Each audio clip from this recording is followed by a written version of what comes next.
All right, hello everybody. Welcome back to another edition of the Rock and Roll Geezer Show, your weekly rock news update outlet here up in the upper Midwest.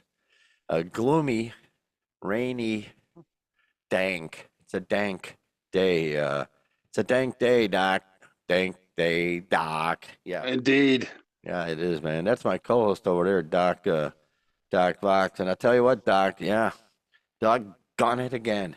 Here we go with the R.I.Ps, man. Oh R.I.Ps yeah. again this week, and we got some news on Rush, Triumph, Disturbed, Sugar, and we're not talking about the honey, honey type. We're going to be going into that, but and Tobias from Ghost, yeah, here's a little story that about a freak out he had. Going to get into that a little bit, and maybe discuss a little Axel. Axel managed to scoop his way into the news. But we'll talk about all that and more. But how you doing over there, Doc? There, Aurora, Illinois. Dank Yeah, doing Aurora. all right. Yeah, we had autumn for a week and now we're into Crap. end of Yeah. autumn, almost winter, seems like. Yeah, so we'll see how it goes. Hopefully Halloween will be nice for the kiddies. Yes, We'll see how indeed. it goes. Yeah, Yeah. man. Yeah, we got to talk about Ace, man. One of Rock's true characters, man. We talk Wow. about him all the time, and Boy, oh boy, where is he? there Where you are you, go. Ace? There's a legendary Ace Frehley, spaceman. Yeah, yeah. You know, we talked about it for probably the last month or so since he fell in Yeah. the studio. And at the time, I was wondering, whether he's back on the off the wagon or whatever. And apparently, he was straight and narrow. And we talked about his his recent performances where he just looked like I remember commenting that it just looked like he didn't want to be there. It just wasn't happening. And and then he fell in his studio. Yeah, yeah, and had it. He didn't say much except that he was canceling a concert at that point, and so he canceled the concert, and then, well, I don't know, a few days later, he canceled two concerts, I think it was, and then turns out he canceled the whole concert, the rest of the tour, Right. and then next thing we hear, well, he's on life support, and then shortly after that, we hear he died. Yeah. Very weird, a timeline there, Doc. Just weird how it was presented to us. Like, we got to cancel. He got to cancel a date. He'll be, it's like, okay, whatever. People do that all the time. But it was so much more serious that they just kept it under the wraps, dude.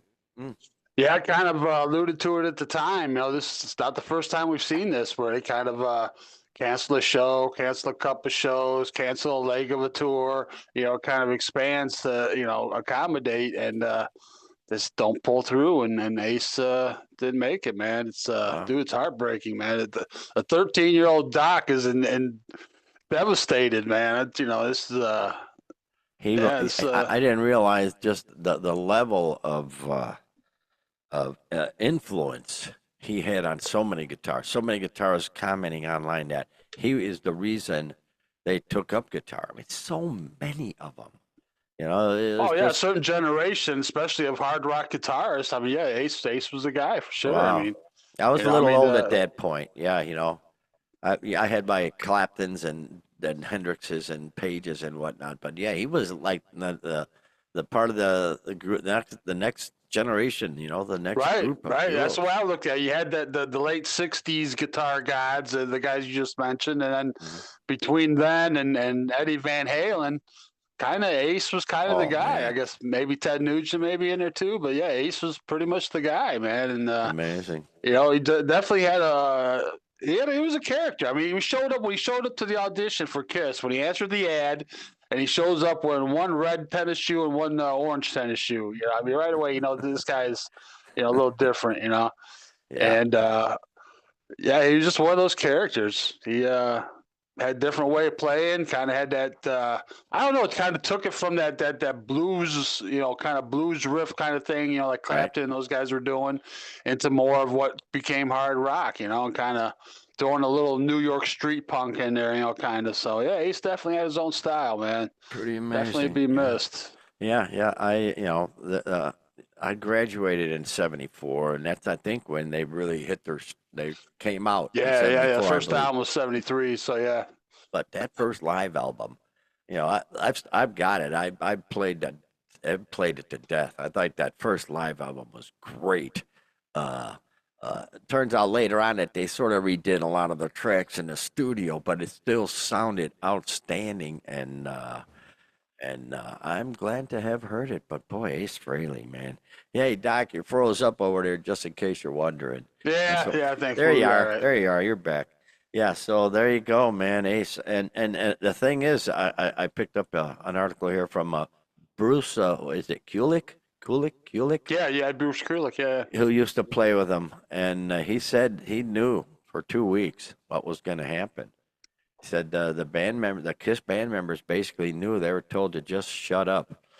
In a new tribute, former Kiss guitarist Bruce Kulick has revealed that he knew about the severity of Ace Frehley's declining health in the weeks before his passing, describing the period as torture. He also spoke at length about the immense respect he had for the man whose iconic role he filled. Yeah. He says he was talking to Eddie Trunk. He says, I didn't talk about it, but the KISS guys knew. I was informed. I was informed and not to talk to anybody. The privacy of a family is imperative with this.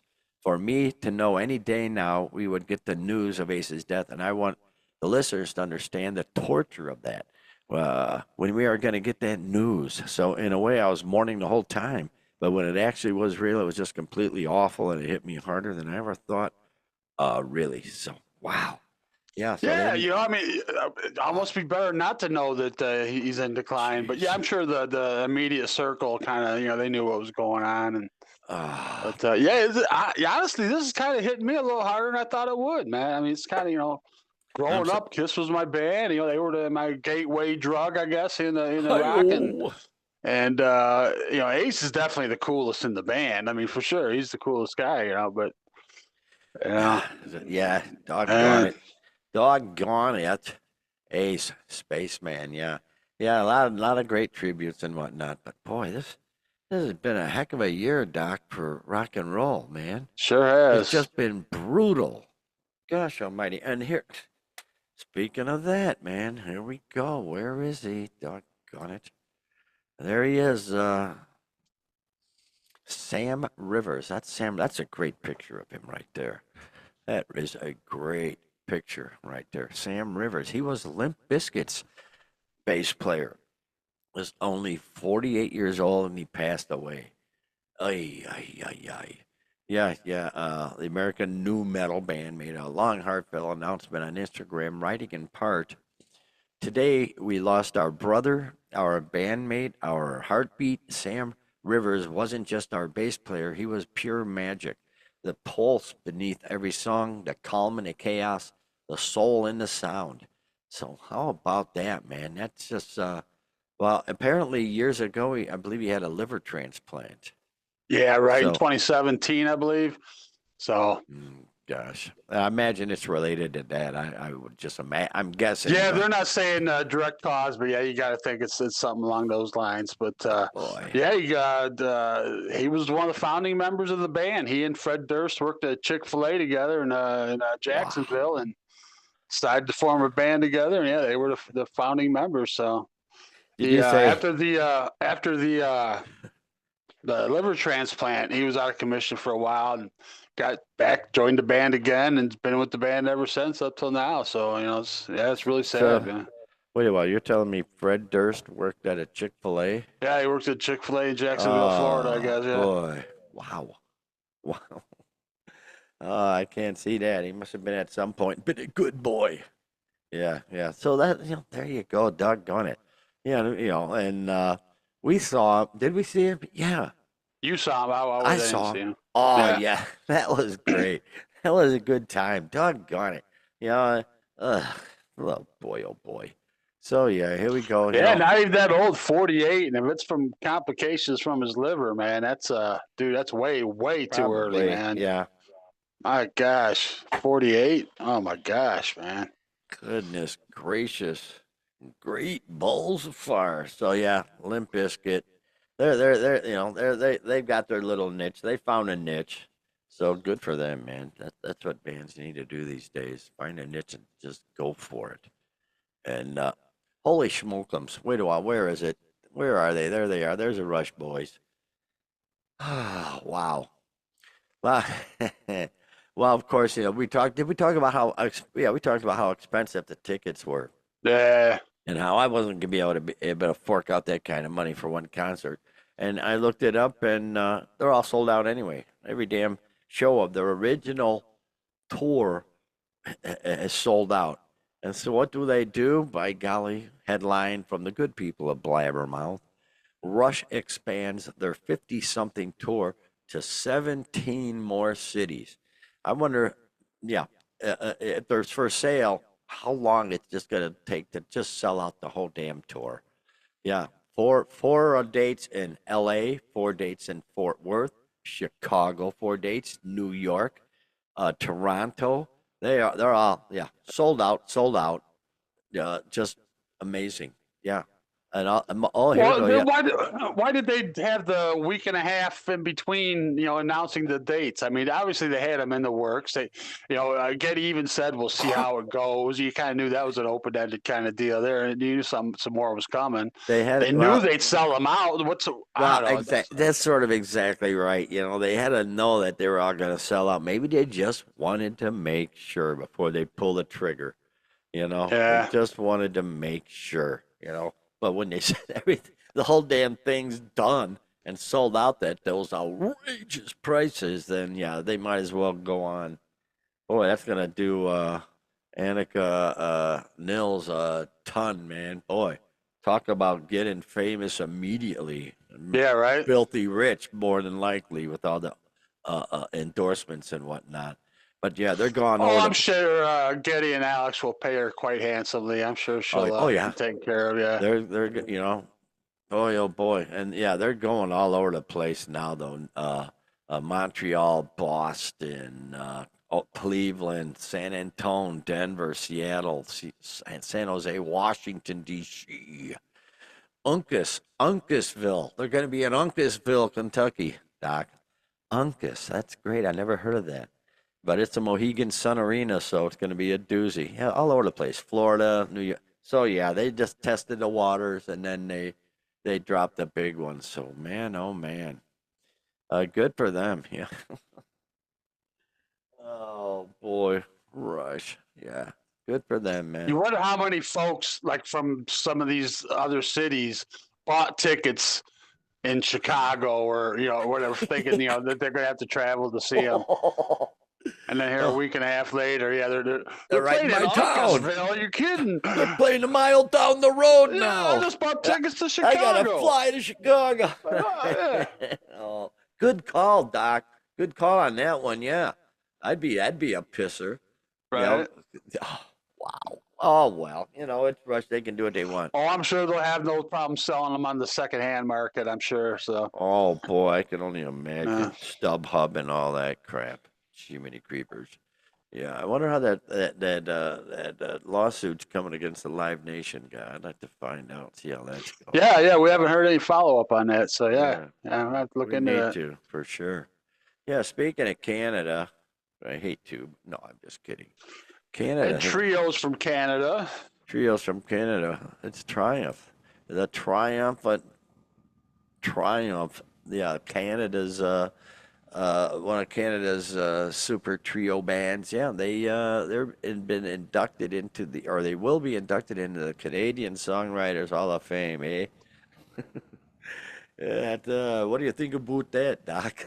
I had to look it up, and I was surprised at how long the list is. I'm thinking that's going to be a very short list. Canadian Songwriters Hall of Fame, but no, it's quite a lot. Most of them I haven't heard of. A lot of French folks, from French Canadian area, but yeah, they're in there with the likes of Paul Anka and Buffy Sainte Marie and folks like Oh, that, and yeah, of Buffy course Saint Brian Marie. Adams, and I can't. There was a scandal surrounding Buffy Saint Marie. yeah, she's not She really wasn't Indian. She was an claiming, Indian. yeah, Yeah, all these years she's been claiming to be.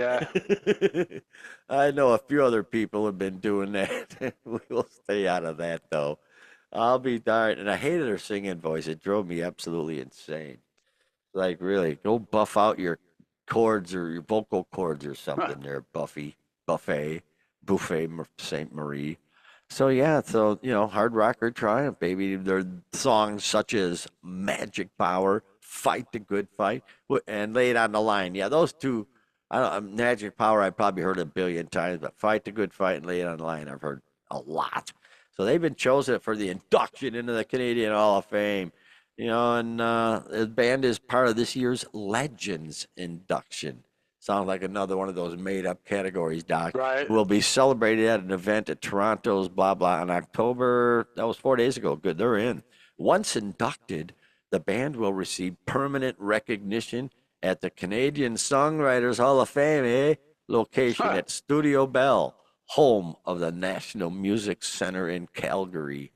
Wow, dude. Yeah, I mean, how many Canadian songwriters are there? I mean, next year it's Bob and Doug McKenzie going to be in it. Well, yeah, they got to be running short at this point. You say you saw the list, and it's a pretty mighty list. So, my goodness. Yeah. Oh, and I June. see April Wine on there. I guess they can get April Wine in there still. I guess I don't know. Oh, they ain't there yet, are they? Yeah. Oh, unless it's an individual in there, but yeah, they have like Rush is in there as a band, and Oh, sure. But yeah, they deserve it. They're Rush, doggone it. Yeah. So good for Triumph. They just, I don't know. I just told that guy's voice just totally drove me nuts, though. I just couldn't dig it, Doc. Could not. Well, that's a real good song. Yeah, Magic Power, great song, man. Great piece of power pop. Oh, I didn't say it ain't good songs, but I just hate his singing. Yeah, I got you. It's just a high calorie. Shut up, please. And then who am I to bitch? Whoever we got at Getty, who I love, but right, their music, yeah, standing the test of time there. Oh boy, well this douchebag, this guy. Well, there they are. There's the boys of Disturbed. He's one of our favorite douchebags. Yeah, this guy. But anyway, Disturbed, from the good people of rock celebrities, Disturbed issued a peace message after their shows canceled due to safety concerns. I wonder what safety. We talked about this. The Disturbed has released an official statement following the cancellation of their Belgian concerts. Oh, they're going to miss out on some fine waffles, Doc, because they won't be there. That's what I'm saying. You never hear anything about Belgium, and the only thing associated with them is waffles. Yeah.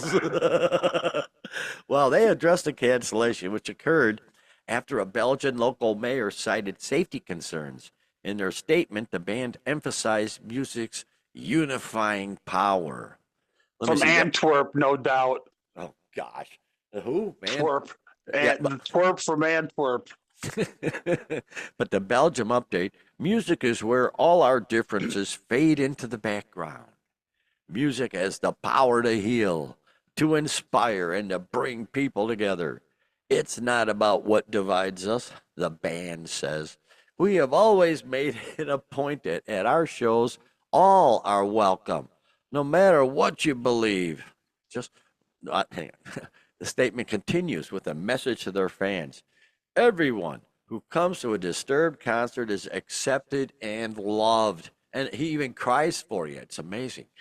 We are saddened that our fans in Belgium are not going to be able to share in this celebration of music. And then they provided information on the refunds and whatnot. And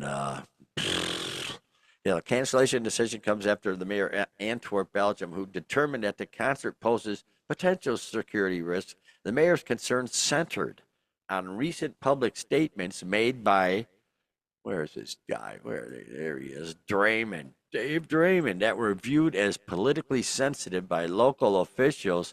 Well, yeah, he was signing bombs. Yeah, I don't care if they crossed the line. That's where he's trying to backpedal from that, and I think it's having a tough time on that. Sorry, No, no, no, no, no. I don't care if you think it's righteous thing. War is hell. I don't care if you're on the good side or the bad side. Oh, let's sign these bombs. Let's sign each individual bullet, maybe. What a dumbass. What, really, Yeah. he was way out of his freaking mind there. Maybe he should have been backstage crying or something instead of doing that. But and he's reportedly made statements that include criticism of certain Belgian and European political policies. Local officials considered these remarks potentially inflammatory and likely to incite unrest. The decision was based on fears that the concert could lead to protests or disturbances amid heightened political tensions connected to the singer's comments. You dumbass. Well, he deserves it. He's a dumbass, big fat dope. The cancellation sparked significant reaction across social media platforms. Fans of Disturbed show vocal disappointment and disagreement with the decision. Idiots. See, Well, there are sure. idiots everywhere. Many criticized it as censorship. Some officials defended the cancellation as a necessary precaution to maintain public order and safety. I mean, that's what they'll always fall back on. They'll always, They can invoke always, public yeah, safety yeah, and yeah. just do pretty much whatever they want. But I don't think Draymond was going to say anything inflammatory. I think it's just his mere presence was inflammatory. Oh yeah, I don't that's think he it. was going to go in there and try to, get a rise out of anybody or anything. But yeah, then a couple nights later, he played in the Netherlands. And of Oh, course, he's just all about unity, and it's just a big message of unity. Which would he have done that? Would he be on his best behavior had he not had the Belgian thing just happen? Who knows? But you know, jeez. Well, what a stupid thing for him yeah, to, the thing I'm signing the sorry. bull and the bombs and all that. I mean, but people do that. Remember that was fresh off of October 7th. That was, he was Yeah. still emotions were Heightened raw and emotions. Oh yeah, yeah. Oh exactly. yeah. That's what But you just got to take a step back and just, you not pray to dive into God. stuff like You that, pray to God. You don't go signing bombs. No, no. You pray to Yeah. God. You do whatever you. Ah, jeez. And Yeah. the only problem is we got, there's like we talk about all the time. You got the powerful few on top that pull all the strings. Like Putin, he's the major string player. If he would just knock it the half off, the world, I imagine the world would just settle right down. But Yeah. you got these power hungry jerk offs. Gosh almighty. And yeah, like you say, heightened emotions. And now he got, hello, Yeah. he's always probably going to have trouble now. At some places, there's probably always going to be somebody to give him shit about that. So way to go, dope. You gotta know when to hold them, know when to fold them, Doc. What do you think about And that? know when to shut the hell up. Know when to run. Yeah. Oh man, oh man, oh man. Well, in any case, moving on. Now you know more about this than I do. This sugar band. Yeah, yeah. Here we go. Where are we at here? Spin. Oh, we're on Spin News. Sugar returned for the first show since 1995. Now, Bob Mold, he used to be with who? Husker Yeah, Du? Bob Modes with Husker Du. He was a post punk alt rock pioneer, I guess, in the '80s. A Husker Du band out of Minneapolis. Trio with him and Grant Hart There they and are. Greg Norton. Yeah. And I got a couple of their albums, Zen Arcade and New Day Rising. So Wow. No good kidding. solid alternative stuff. And then we got done with that. He started another trio called Sugar. And my God, I am remiss because I was gonna bring. I have the whole collection. I have every one of their CDs, man. I have every What Sugar the? CD. I am not even familiar with them. Yeah. Jeez, I'm so. We briefly spoke. Your drummer Jeff is a fan of Sugar. We Oh briefly my goodness. spoke about it. But yeah, Bob Mould, Sugar. Just that classic '90s sound, that the early alternative '90s. Cobain was a big fan of Husker Du, and I'm sure with Wow. Sugar as well. But yeah, the album Copper Blue, great album. That's the one I would suggest, and particularly the song. Oh God, what's the name of the song? If I can't change your mind, if I can't change your mind, great, Yeah. just perfect power pop Oh, it's alternative mentioned right rock. here. The group is Yeah, best known for the Copper Blue single "If I Can't Change Your Mind" and went on to yeah, release the Ferocious 1993 EP Beaster and the Beaster, got 1994 that. full-length File Under Easy Listening. File under easy listening. Yeah, yeah, And yeah. they disbanded amicably. Aw, that's nice. That Bob Mould, he's done a ton of solo stuff. I've seen him twice. Have you He really? does a lot of the Sugar stuff, but it's not quite the same. So I don't know if you have the original guys, if they're going to go back to more of the the traditional sound, or if they're going to do a different take on it. I'd imagine they'd go back to the way it sounded. So yeah, no, that should be pretty cool. Right now, it's just a couple shows in New York and a couple in UK and London. So not a whole big tour or anything, but yeah, I hope they come around. Freaking A, man. Yeah. Yeah. Moving on again. Yeah, this is interesting. I found this one. And where is he? There he is. Ghost. Tobias. Ay, caramba. Yeah, Tobias talks about having a panic attack. I found this pretty interesting. Tobias Forge from Ghost. Uh, it's a headline from Hammer. All of a sudden, I was like, I need to know where the door is. Stop. Get the mask off. Right on stage, he started freaking out. It turns out, yeah, he sort of had a good reason to freak out here. I would be, we've been in a couple of the old Chicago theaters, and they're like tombs. They're like what do you call them? Right. Underground. Uh, just yeah, it's just very bizarre, and he says throughout my years, I've developed a not comfortable claustrophobia. It's the idea of having something over your throat, being completely engulfed, completely encased.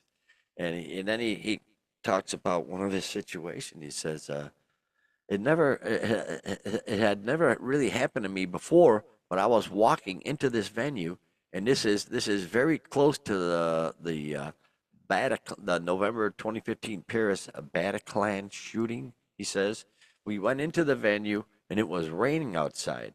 Big surprise, absolutely pissing down.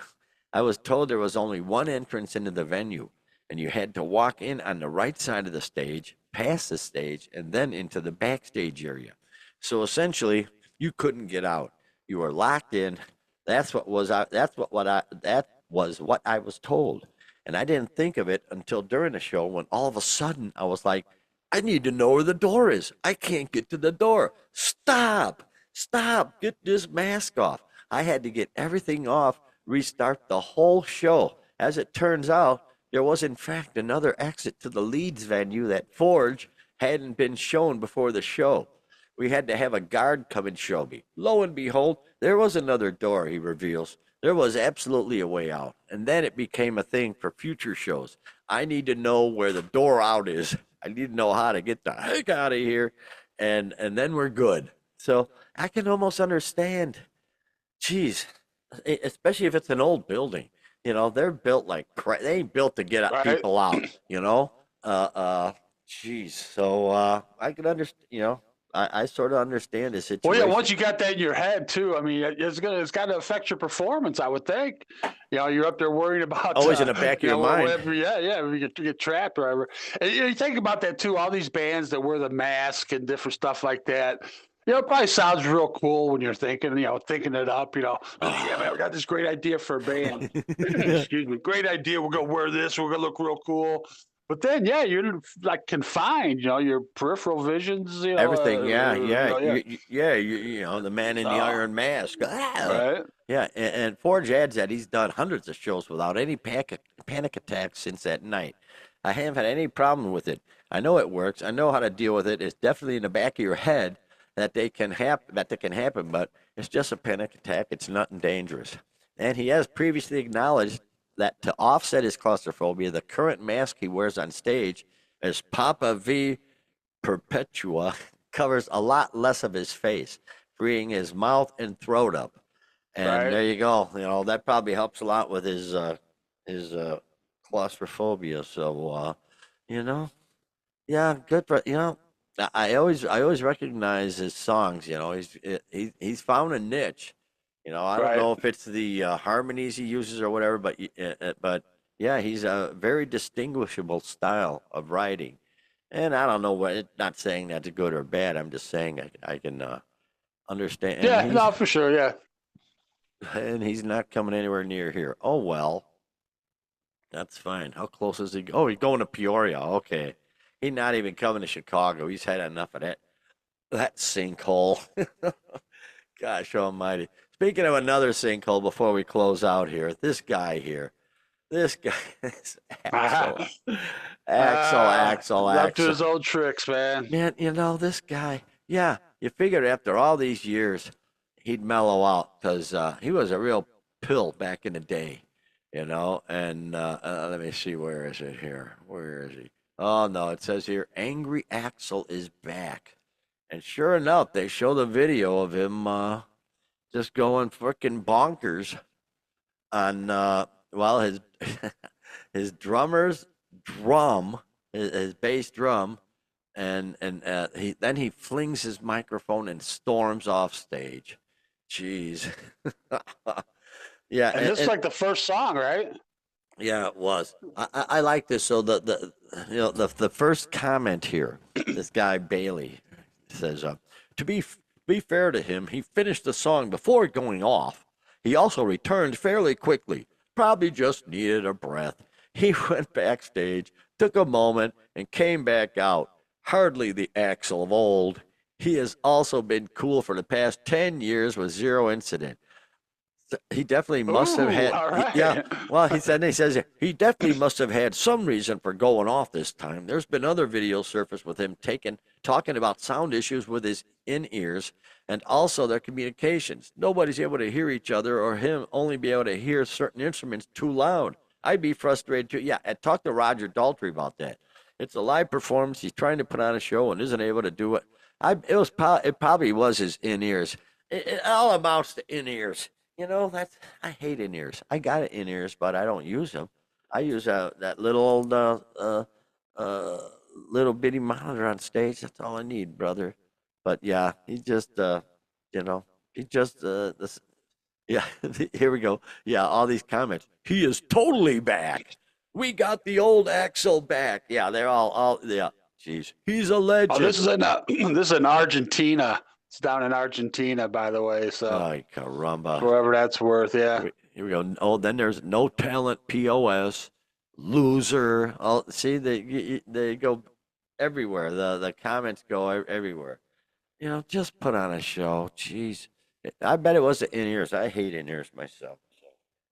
I imagine if somebody like that who's got a history of Well, going that's off pretty the deep standard, end. though, right? For big shows now, right? I mean, I don't think In-ears, too many yeah, folks yeah. are using the stage monitors anymore. Yeah. I know some of the old school guys are, but no. Like if you play the Sphere, you have to use in ears because of the way it's you Right. can't you can't Yeah, right. yeah, everything got to go through the PA, nothing from the stage basically. It's really something.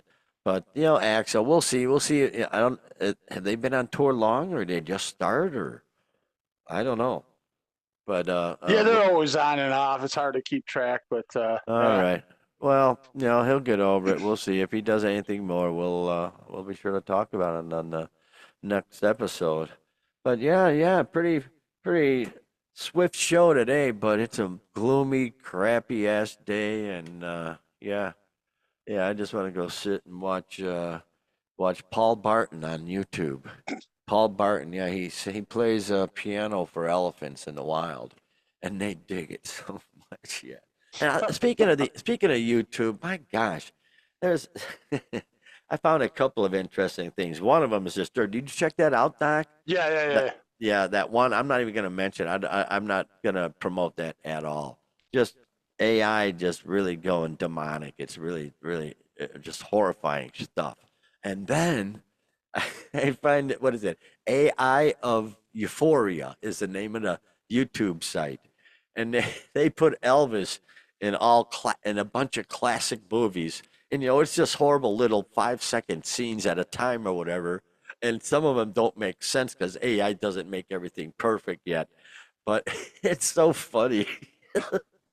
Like one of them was Shawshank Redemption, and he's the head of the prison, the warden. It goes on and on. And then he comes into the thing, he pulls back the Oh, the poster. He pulls back the poster. He starts singing. There's a hole in the wall. It's just so Right, so right. Well, that's how they unreal. had Elvis doing them back then. Yeah, he could act, so he just sang his lines all the time. Yeah, he just, yeah, yeah. I watched the It's- one where it was, oh God, what was he doing? I can't remember now. You got me going. Oh gosh. it's Oh, so Star Trek. He was Captain Kirk on Star Trek. Yeah, I watched that one. Yeah, that was pretty good.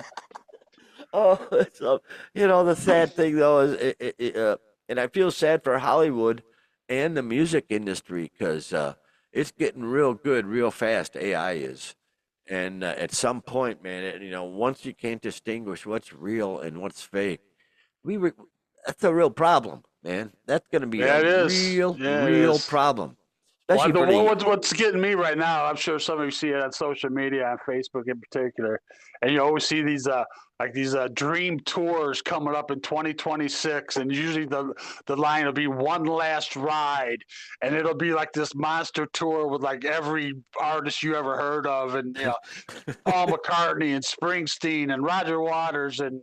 I don't know. They just throw everybody in there, and people are like, "Oh my God, I gotta get tickets." It's like, do you really think Zeppelin, Yeah, yeah. Stones, It's they're all going to be on this tour together. It's like, come on. But eventually, and it's funny thing, especially on these Elvis clips. They got him in so many. Titanic. you know, he's singing on. He's in one of the rescue boats, singing a song while the Titanic's going down behind him. He's Right. singing a soothing song. It's like the wackiest stuff ever. It's so funny, but I think it's AI of euphoria. Uh, just another great YouTube find until AI totally takes over and Hey, that's Skynet the fun happens. stuff. Like I said, opposed to like I was talking about, we're trying to fool people. What's the fun in that? Oh People are God! easily fooled. There's no fun in that. But according to the comments, though, people they want AI to actually do full movies with Elvis in the Titanic and all these other things. So, oh gosh Almighty, we're in You know trouble, what? You brother. say that until you get about 15 minutes in, and then you're kind of like, yeah, maybe that wasn't such a great idea. There you go, man. But there you go, brother. There's another show. Why don't you take us home, my man? Yeah, we go episode 183, my man. Wow. 183. How about that? Yeah, yeah. Very That's cool. a lot. That's a lot. Yeah, yeah. And next week we'll do 184, and hopefully we won't have Boom. any big RIPs to pass Oh on. man, My I goodness, swear. man. But yeah, it's one with Ace. If we had to think about it and be that morbid, I guess we probably would have thought he'd been the first of the four to go. But still pretty Yeah, young. so 74 years old, still pretty young, man. yeah. And but Oh yeah, well. rest in peace, Space Ace, man. We're gonna miss you, man. He's a character for sure. But yeah, we'll see. See. Hopefully, nobody else kicks the bucket in the next 7 days, and we can do a show without an RIP next week. So we'll see. Until then, have a great rock and roll filled week, everybody.